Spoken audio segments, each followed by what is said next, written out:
for the day, Mr. T. Narayanan sir. And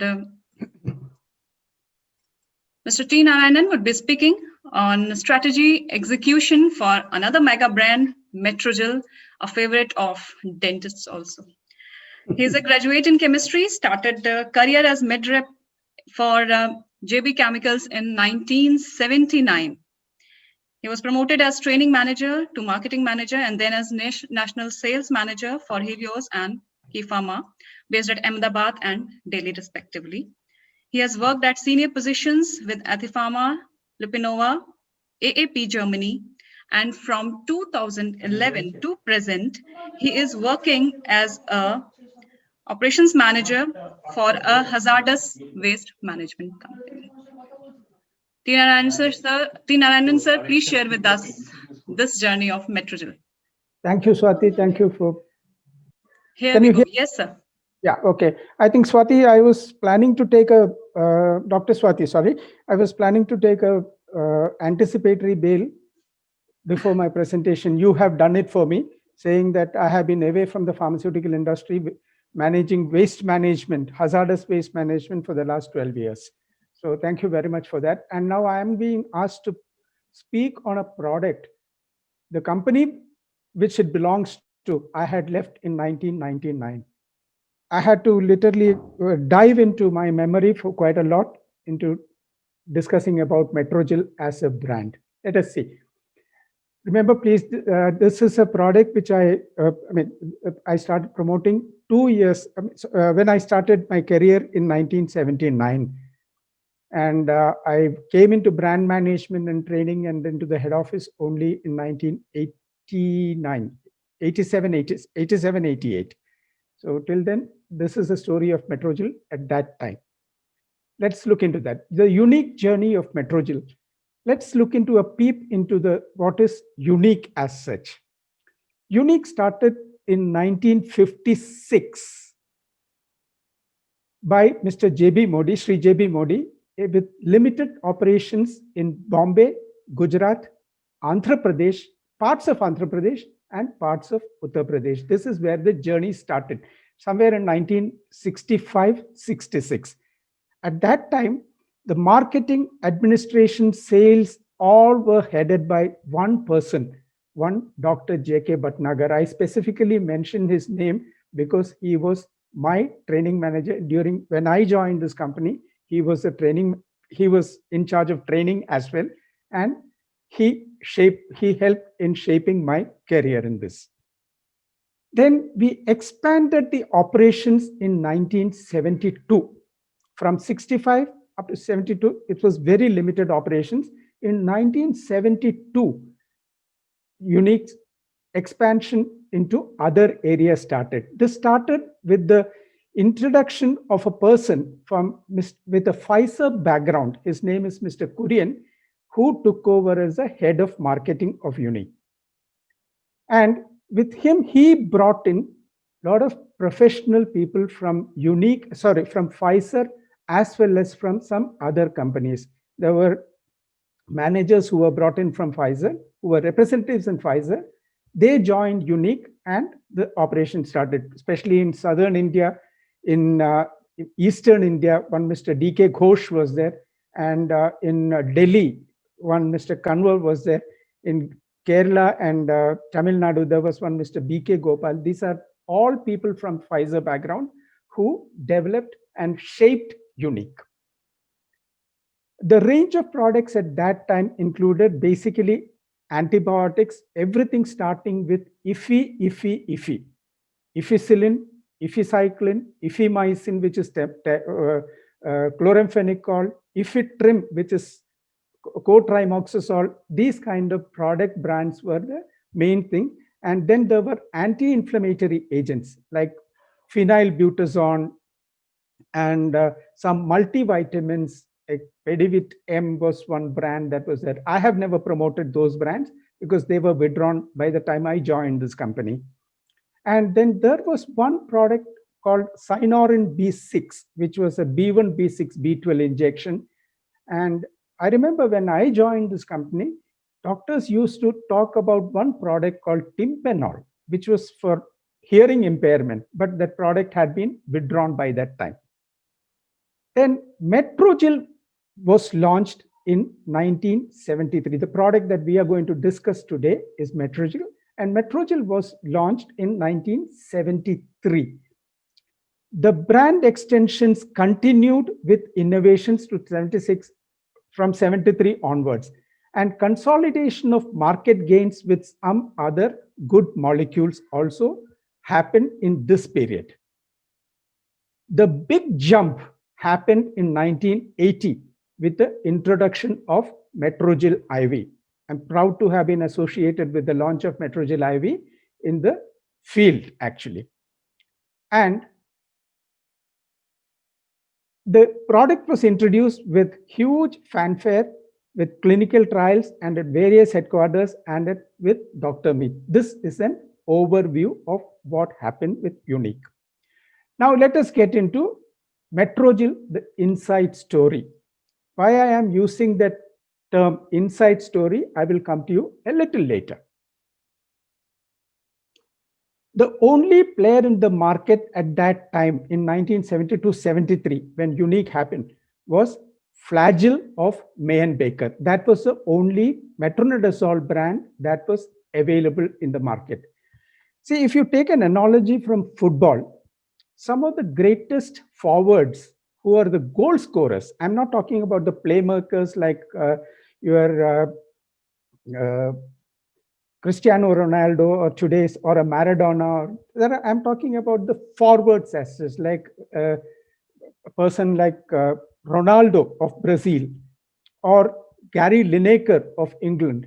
They all were great forward, great goal scorers because they had this uncanny knock of being the person in the right spot. Mr. Sandeep Bhattacharya mentioned that, Mr. Sandeep Bhattacharya mentioned that in the 70s, there was removal of the patents for many products. And Unique happened to benefit from that greatly because when patents were removed, we happened to be the right people at the right time, like many of the opportunity goal scorers. This has definitely helped us. And we introduced Metrogyl as the second brand in India, apart from Flagyl from May & Baker.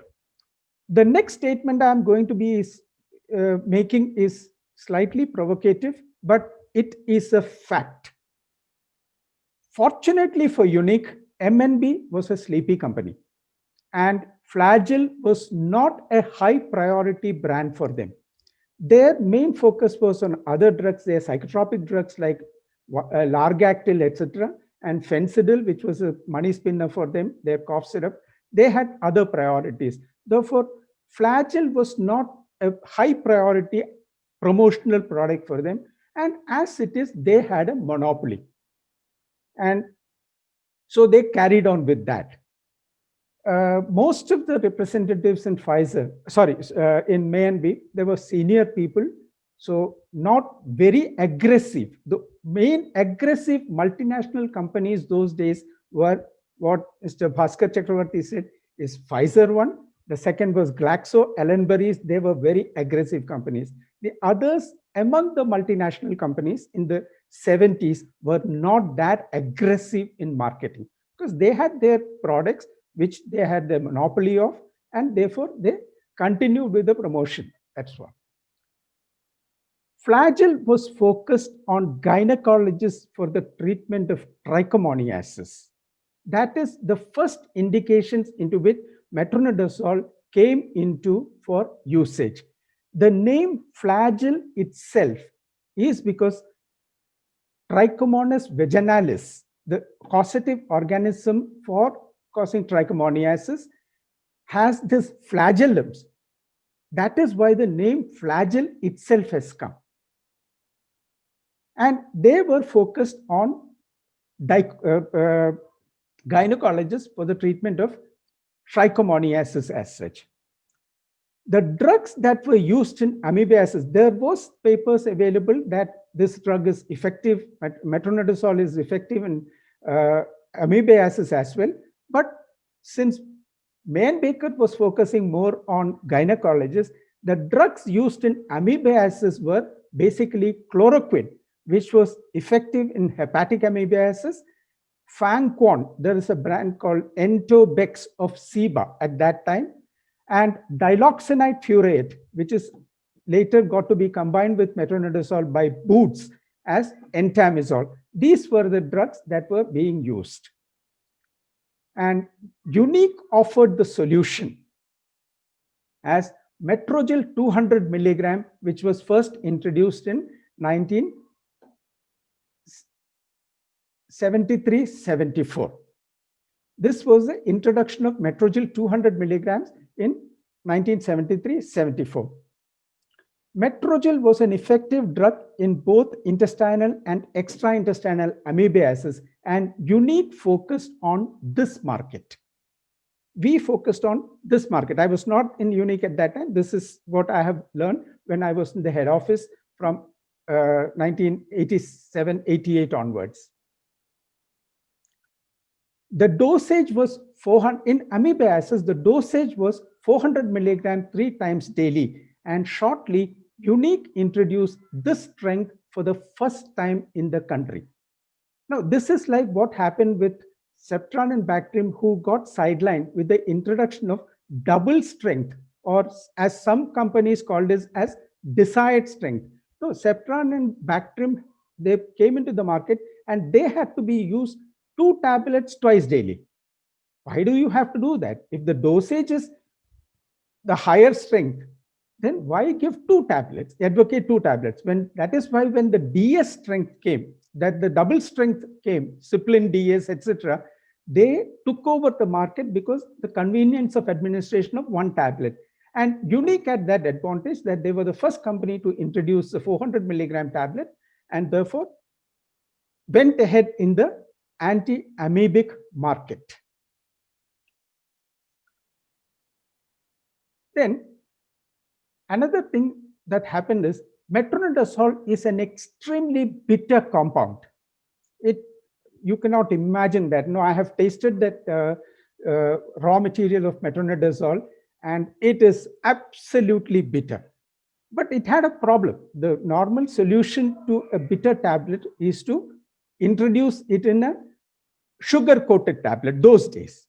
But the problem was metronidazole cannot be sugar-coated. And because it forms a hard lump reacting with sugar, and that sometimes doesn't get disintegrated at all. So that was a problem. So coating was not possible. So people literally had to swallow it by throwing it into their throat. With the introduction of Metrogyl 400 as a micropulverized tablet, size of the tablets were kept small. And then Unique claimed to be the pioneers of metronidazole in India. Here, let me tell you a small story. This is a story which every child in India has heard. That is the story of the hat seller. A person who went from village to village selling hats. One day, he happened to take a nap under a tree. And when he woke up, he found that all his hats were missing from the basket kept on behind his bicycle. And when he looked around and then he looked up, he found that there were monkeys sitting on the tree under which he was napping, and all of them were wearing the hats. Then he tried to get his hat back. Then he suddenly remembered that monkeys ape everything that humans do. So he picked up his hat and threw it on the ground, and all the monkeys followed. Then he gathered the hats and he went away. The story doesn't really end here. What happened is, when he finished his work, that day's work, he went home and he told his son what happened that day. And then the life continued. And Later, his son, when he became old, his son took over the business. When his son became old, his grandson took over. The old man had died by the time. The grandson took over the business and he started going. As the grandson was one day going around, he also one day felt very tired during the afternoon, had his lunch, and took a nap under a tree. And when he woke up, he found all the hats missing, and he looked up and he saw all the monkeys wearing the hats. Again, he remembered the story what his grandfather had told him, took out his hat and threw it on the ground. Nothing happened. He again picked up his hat, threw it again on the ground. Again, nothing happened. He did it the third time. And when he did the third time, one old monkey just sitting on the tree said, "Hamare Dada ne bhi hame ye kahani sunaya tha. So don't try to fool me." So when you tell a good story, that gets carried away. That is why our ancestors, our rishis and all that, converted some of these Upanishadic principles into stories and told it as Ramayana and Mahabharata. We still remember those stories. We told, to claim that we are the pioneers of metronidazole in India, we told a story, and which was factual actually. We told that metronidazole, MNB cannot claim pioneerdom because metronidazole is the discovery of an independent scientist called Robert Michael Jacob, a Frenchman. And he had sold the patent to MNB. Therefore, we are the one who is giving you the innovative products. Therefore, we are the pioneers as far as metronidazole is concerned. Some doctors really bought the story. The unique solutions that we offered was the bitterness was coated and the problem with sugar coating was overcome by film coating Metrogyl, thus making it easier for intake. Then introduction of Metrogyl suspension followed. That is, we introduced Metrogyl suspension. There is a limit up to which you can mask the bitterness by adding sugar. But here what happened with Unique is that in-house we developed metronidazole benzoyl oxalate, which is a tasteless salt of metronidazole. Therefore, pediatricians welcome the introduction. We had it in a peppermint flavor. Therefore, pediatricians welcomed this in the treatment of giardiasis. So this was an innovation that Unique brought in. So slowly 200 milligram tablets was there, 400 milligram tablets with film coating and 200 milligram also with film coating. And now Metrogyl suspension also was introduced into the market.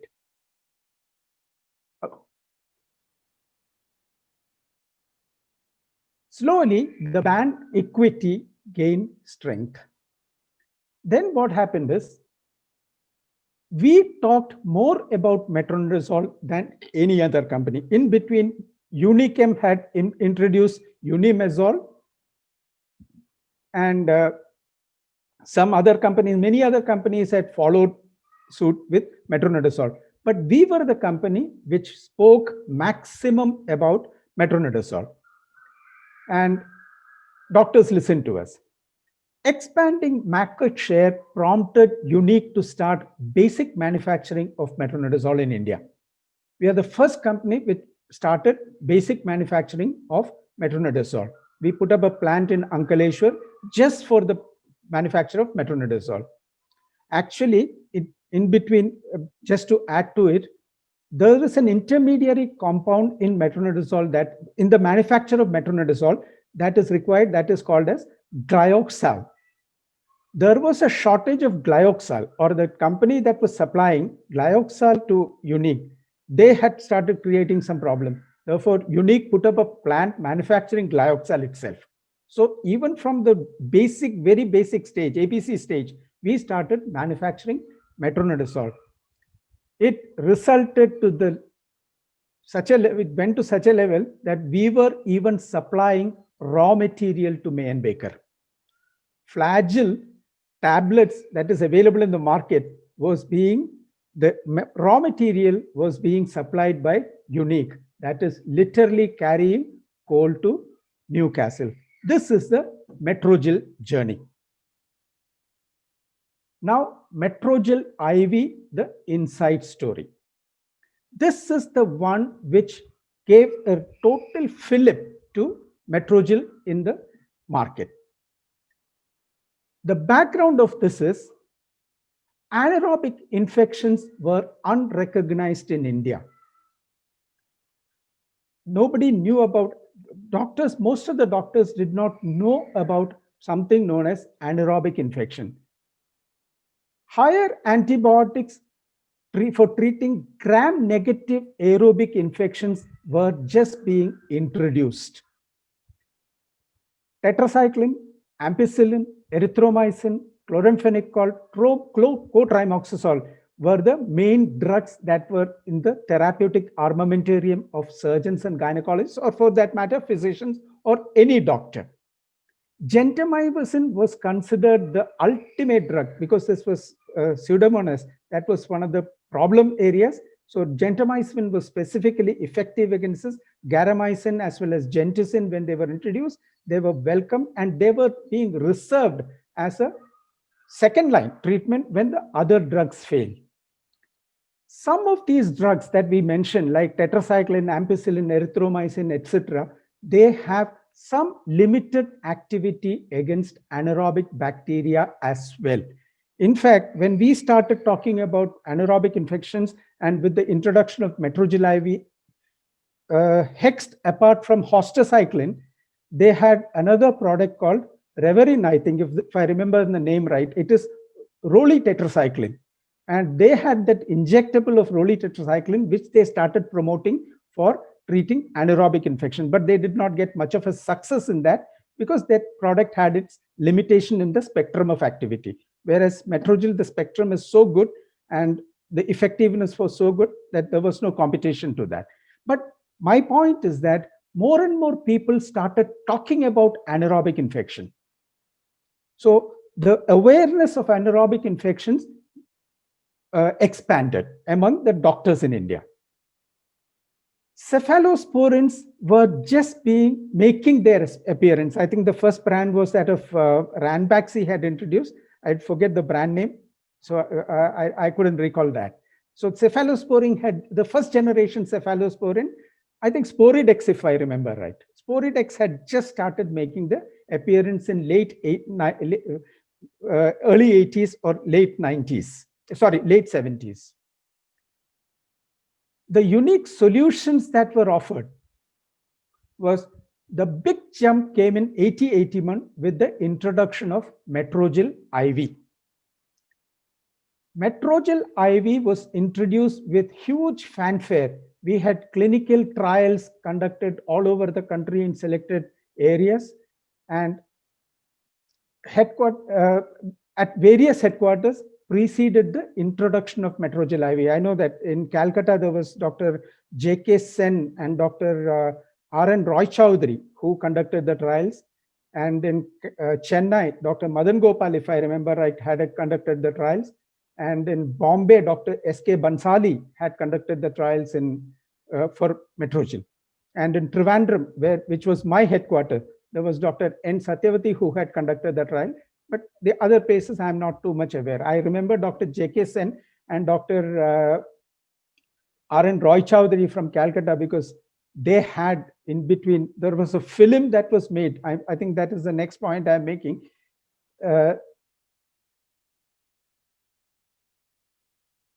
That there was a film that was made for Metrogyl IV. They were involved in that, and during the filming, when the editing was all being done, they had a break of about 3 days or something, and they had come to Trivandrum to visit Kovalam. So that is how I remember that these two doctors from Calcutta, three doctors who had come from Calcutta. 3-day launch come training meetings were followed by doctor meets for the introduction of Metrogyl IV. We were all made thorough with Metrogyl IV, what is anaerobic infection, how it is to be treated, all those details. We were made thorough with that before the introduction, before we went into the field. And it followed during the training meetings. Head office executives used to come to all the headquarters, and in the cities where the meetings are being held, we used to have small doctor meetings, important general surgeons and gynecologists attending this dinner meetings. There was a 20-minute long film on Metrogyl IV where prominent surgeons, gynecologists shared their experience apart from clinical experience from world over. This we had showed during this doctors meet.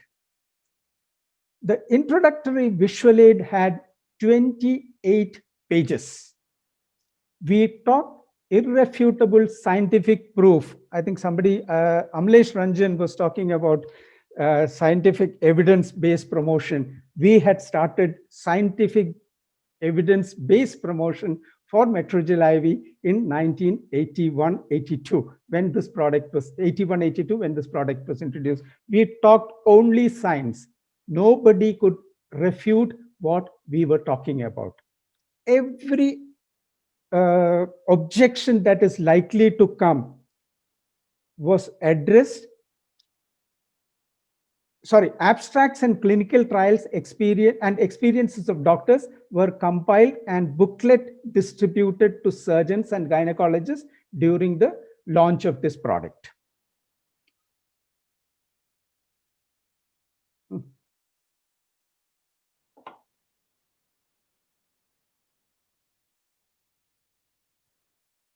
Actually, anaerobes were identified in 1861 by Louis Pasteur. Their pathogenicity was noticed in 1930s. But serious investigation into their role in human infections started only in the 60s. Worldwide, Flagyl IV was available in Europe by the middle of 70s, but it had not caused that much of impact awareness in India. We established among Indian doctors that anaerobic bacteria are endogenous in nature, outnumbering aerobes in the normal flora of oropharyngeal region, colorectal region, and female genital tract.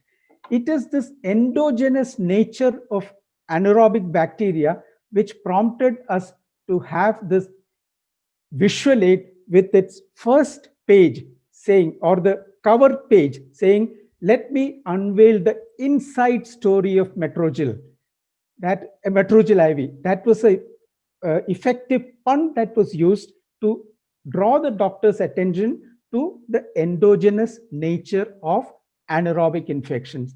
The first page said, let me unveil the inside story of Metrogyl. The second page of the visual aid had this quotation from, before that, anaerobes are opportunistic and turn commensals to pathogenic when conditions are favorable for their growth.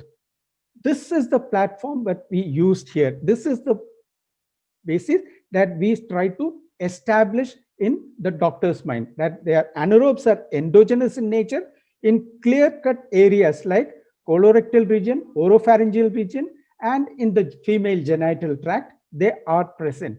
And they turn pathologic when the opportunities arise.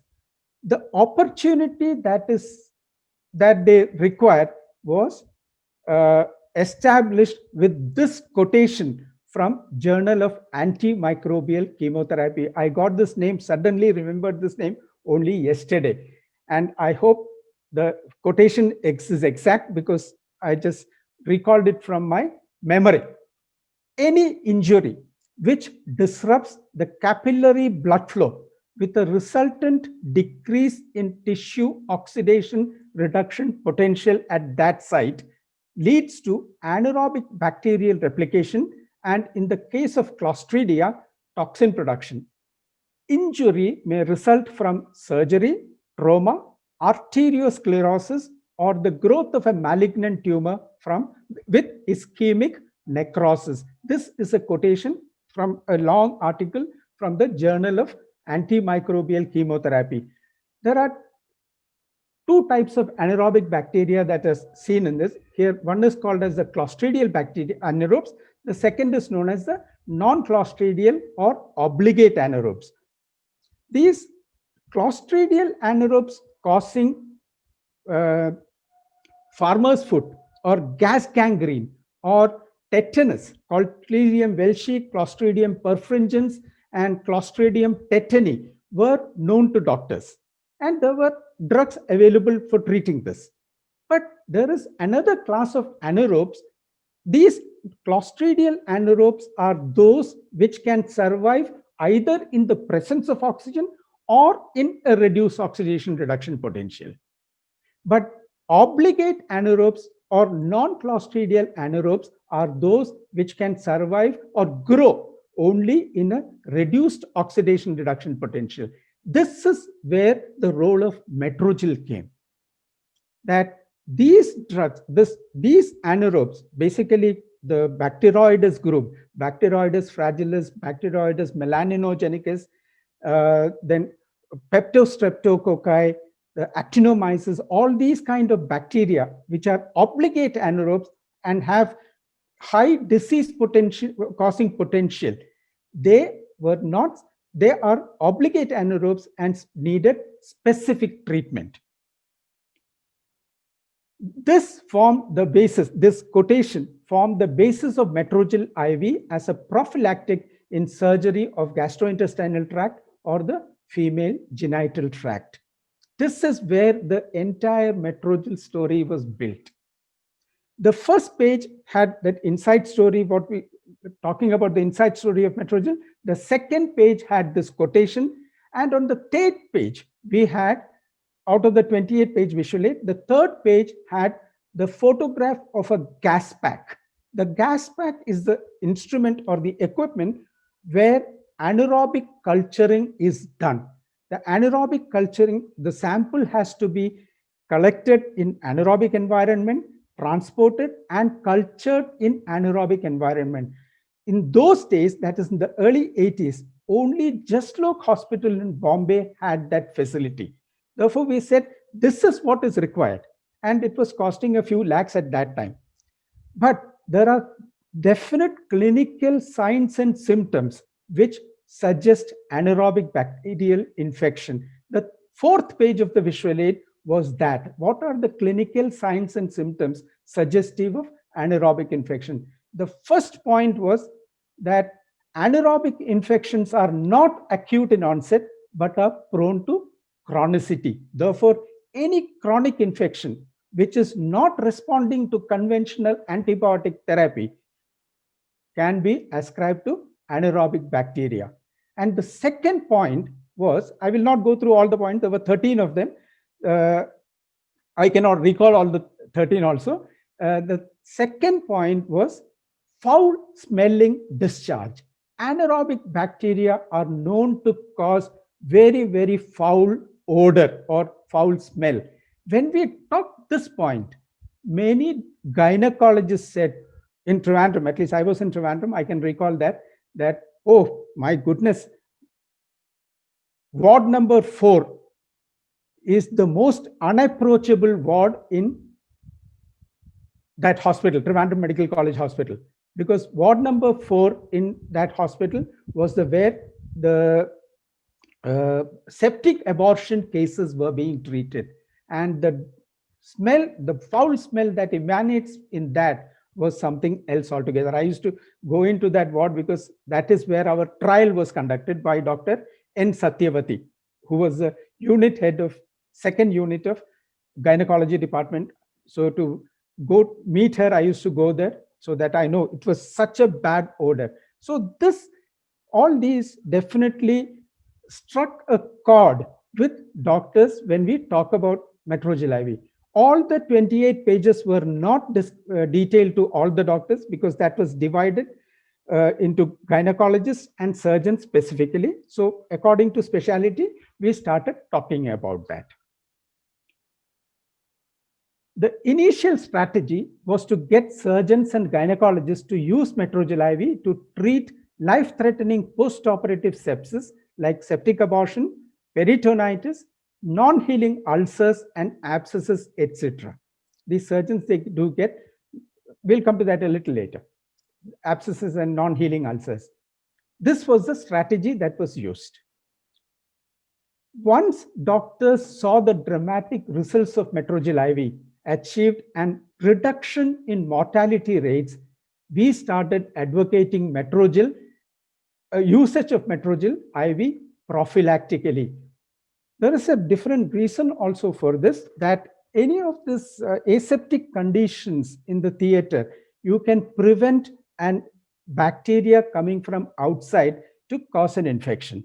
But anaerobic bacteria being endogenous in nature, you cannot. And any cut in the body reduces the blood supply, and any reduction in the blood supply will reduce the oxygen supply. Therefore, the tissue redox potential will come down, and therefore, you need Metrogyl as a prophylactic to prevent an infection. This was a story that we had told with scientific evidence that we told to doctors in Metrogyl. Then something else happened. In 1982, a year or so after Metrogyl IV was introduced, Amitabh Bachchan had that accident at Coolie shooting site that ruptured his colon, resulting in peritonitis. At that time, the nation was on tenterhooks because something happening to Amitabh Bachchan. That was the hot story at that time. Many newspapers and magazines, including India Today. India Today at that time was one of the most credible magazine, fortnightly magazine, detailed the treatment given to Amitabh Bachchan with the treatment regime, and mentioned Metrogyl IV by name, not only as an infusion 3 times daily, but even for peritoneal lavage. That is washing of the peritoneum with Metrogyl IV for local action. Apart from injection, this was also done. They had the 2 tubes, how Metrogyl IV was introduced from one side, and after washing, how it was being drained out. Those were given in detail in newspapers, as well as Times of India had covered that, as well as in magazines like India Today. We went to town with that. We went and told to all doctors, showed it to all doctors whoever had even missed it. Any resistance GI surgeons had about Metrogyl IV vanished with that.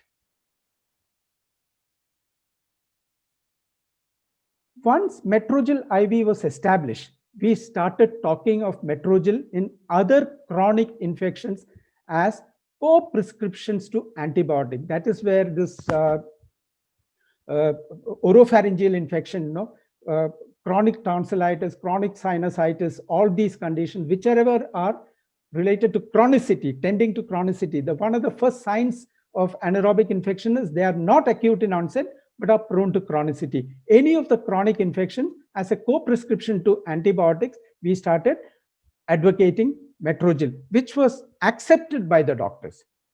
And we also started talking about bacterial synergy. That, see, whatever said and done, and that was the story we told. I will not go into the details of that. There was an article in New England Journal of Medicine about David the Bubble Boy in the mid-70s, of a child who was born without immune system, and what was the importance of immune system in medical practice.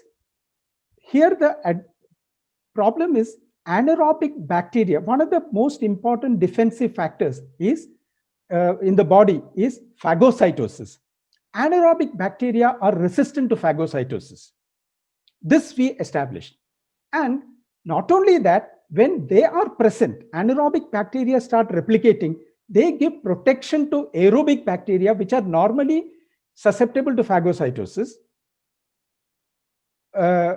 They give protection to them. That is the bacterial synergy concept that we introduced in the market to the doctors. And one more thing is, these certain anaerobic bacteria release an enzyme which deactivate the penicillin group of antibiotic. I can't recollect that name immediately because it's all so long ago. They deactivate these normal antibiotics, especially the beta lactamase produce. They release an enzyme known as beta lactamase, which inactivate beta lactam group of antibiotics. So antibiotics action is restored when Metrogyl is co-prescribed. That was a strategy we used there. And we had separate literature for different specialties. Surgery, for gynecology literature, for dentistry, one literature, all this were for separate action. By the way, like Dr. Swati said, dentists started using Metrogyl. Among anaerobic infection, the first indication for metronidazole was in dentistry. That is acute ulcerative necrotizing gingivitis. It came to be treated because a lady in France who had trichomoniasis was also undergoing treatment for ulcerative gingivitis.